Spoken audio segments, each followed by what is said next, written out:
Today on the podcast, we want to take a moment to answer a few listeners' questions. Maybe they're questions that you have as well. This is the Money Master Podcast from Brindle and Bay Wealth Management with Tori Tenhagen, Connie Davis, and certified financial planner Nick Davis.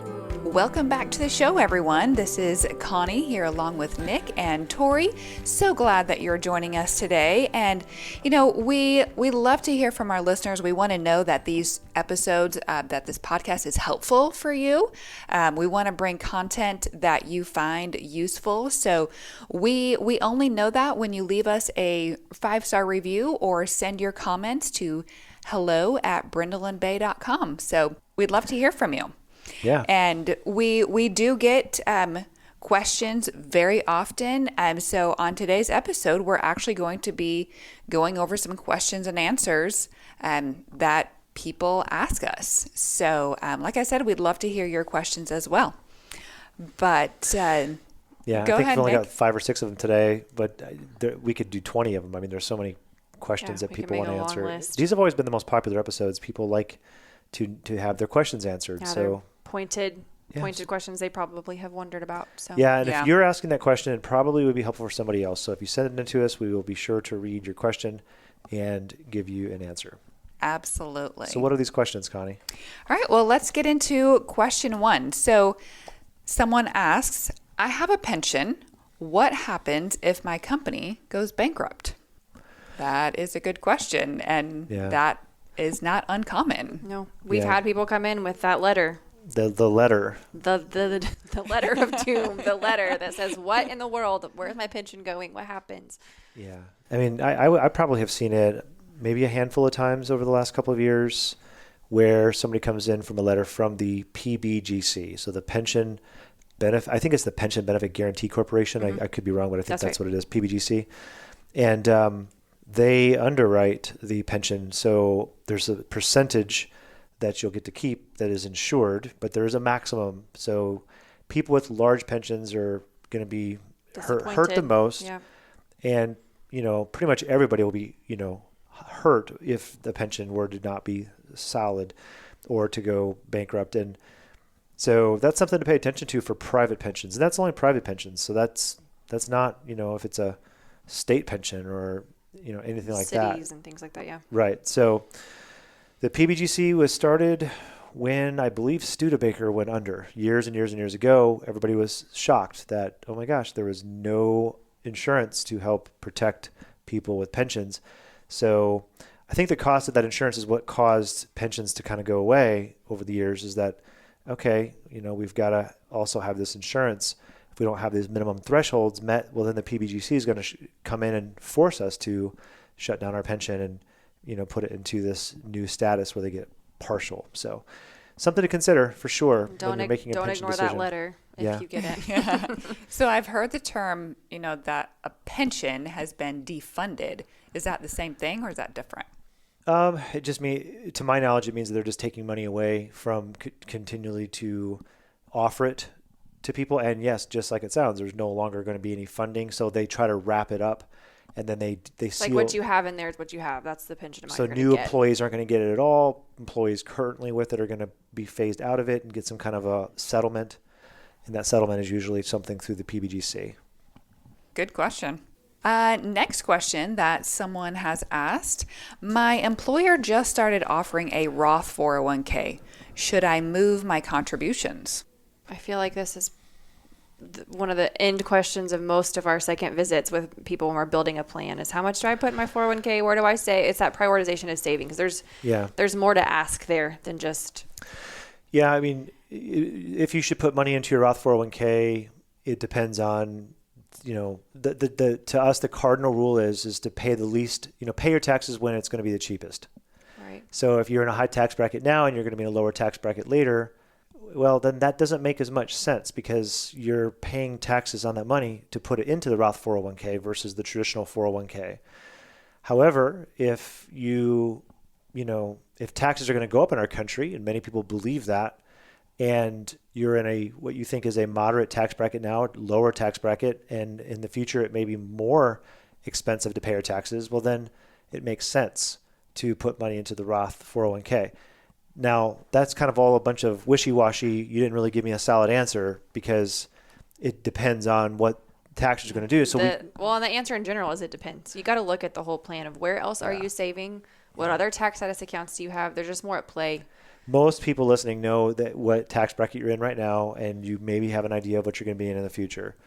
The thing that I would say, though, is be aware of the future because, with our national debt being what it is, taxes are going to have to directly or indirectly go up.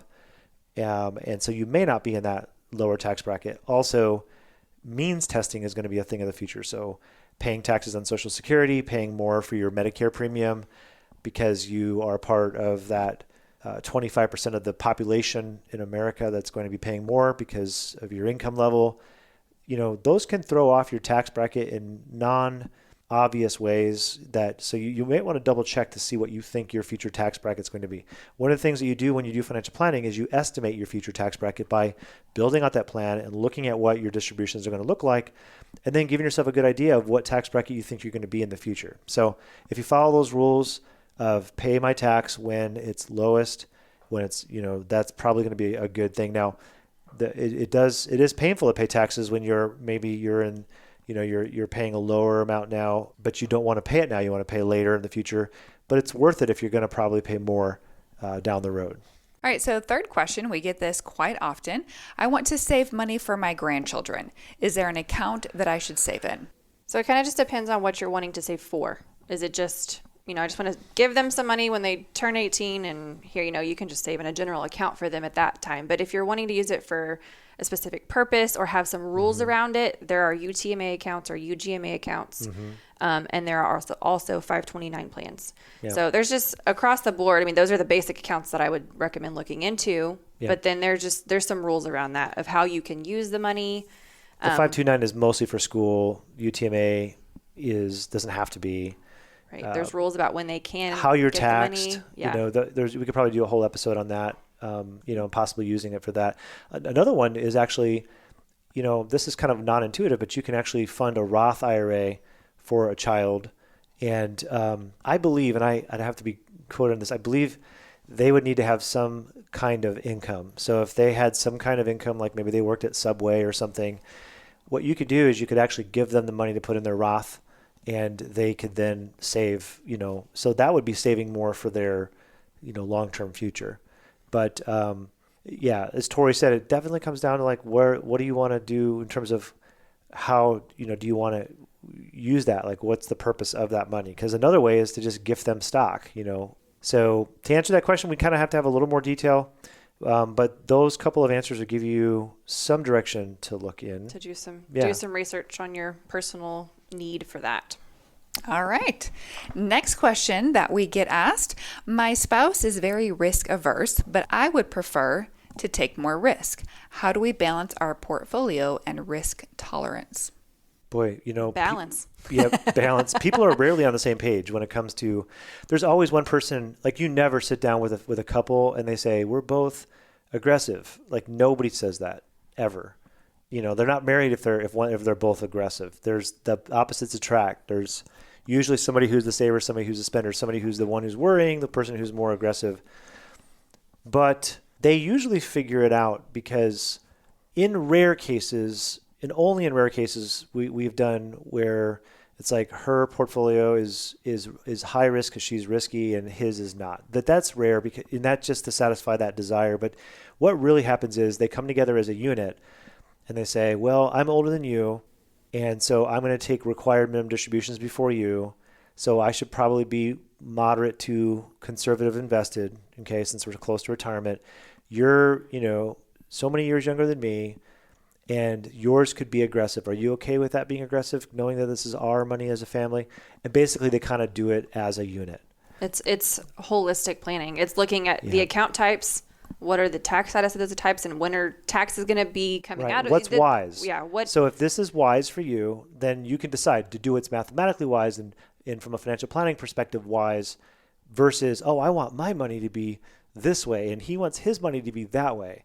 It's better to be, usually the client agrees to be strategic about it and to kind of. Well, and when we build the plan that way, the person who is quote unquote risk averse sees that we've helped them reduce that risk or manage that risk. They see that and they feel better about it. Yes, in a way. that is very good. That's true. All right, question number 5. We've had a rental property for years. We plan to use this income in retirement. Should we pay it off this year early or just continue using rent to pay it off over time? I feel like we've had this question quite a few times just this year alone. I think a tax person is a better person to answer that question, but because here's what I would consider, depreciation and interest. It depends on your other income. If you have rental income coming in, the mortgage interest and the depreciation is a big deal. Like it really kind of offsets that. And a lot of times people will have older properties and they actually will go buy a new property simply because they want to have depreciation and more interest and because they're receiving those rental incomes. So it's like if your situation is where you're not in super high tax bracket in your personal life and then you have rents coming in and that rent doesn't bother you, there's a convenience factor of knowing your property that you're renting out and knowing what it's going to do, not have to find a new property, a new person, but if you're high income and you're like, I want to pay this off. Well, you got to really look at your 1040 and your Schedule E and actually see, do I need that? Am I really benefiting from that? And as soon as my mortgage interest goes away, how much more tax am I going to be paying in my regular income because of that? So to me, it's one of those, it depends answers. Well, and what's the interest rate you're paying on that? And how much are you taking out of your accounts if you are pulling from your accounts to cover it? Yeah. That could be growing while you're paying off, depending on what the interest is, right? Mm-hmm. If it's high interest or low interest. Right. All right, moving on to the next question. I am divorced.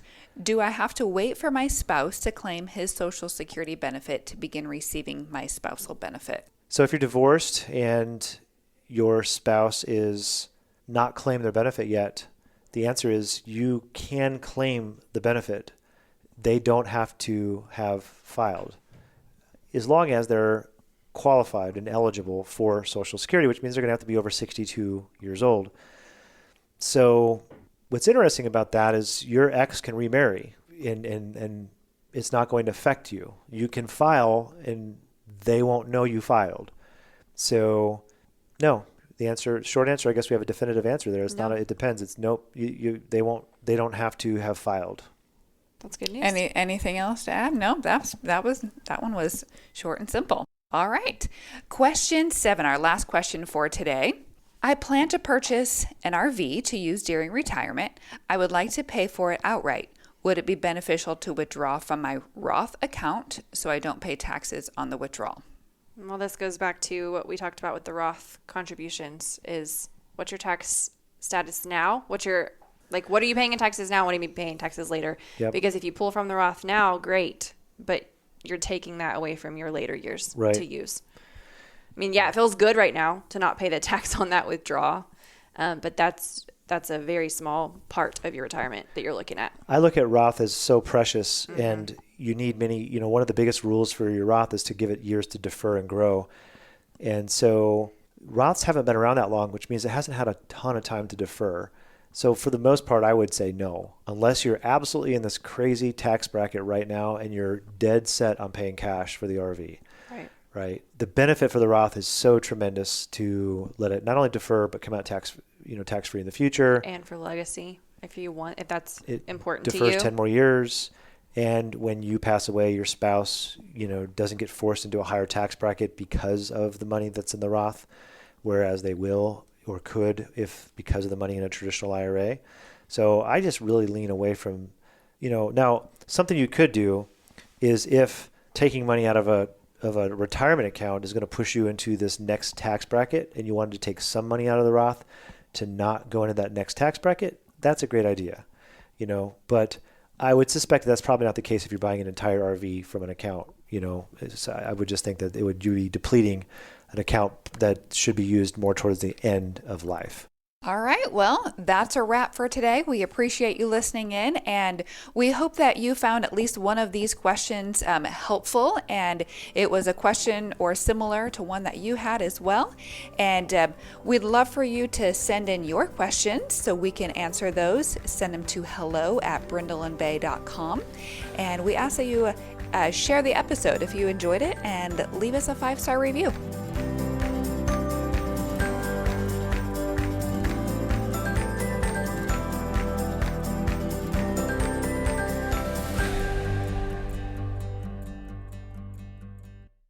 Nick Davis is an investment advisor representative of Brindle & Bay Financial Advisors, a registered investment advisor. This show is for informational purposes only. Any exposure to ideas and financial vehicles discussed should not be considered financial advice or a recommendation to buy or sell a financial vehicle. You should consult a qualified financial, tax, or legal professional before taking any action. This program is not endorsed by the Social Security Administration or any other government agency. Annuity guarantees rely solely on the financial strength and claims paying ability of the issuing company. Insurance licensed in Texas, number 1188639. Brindle & Bay Wealth Management is affiliated with Brindle & Bay Financial Advisors.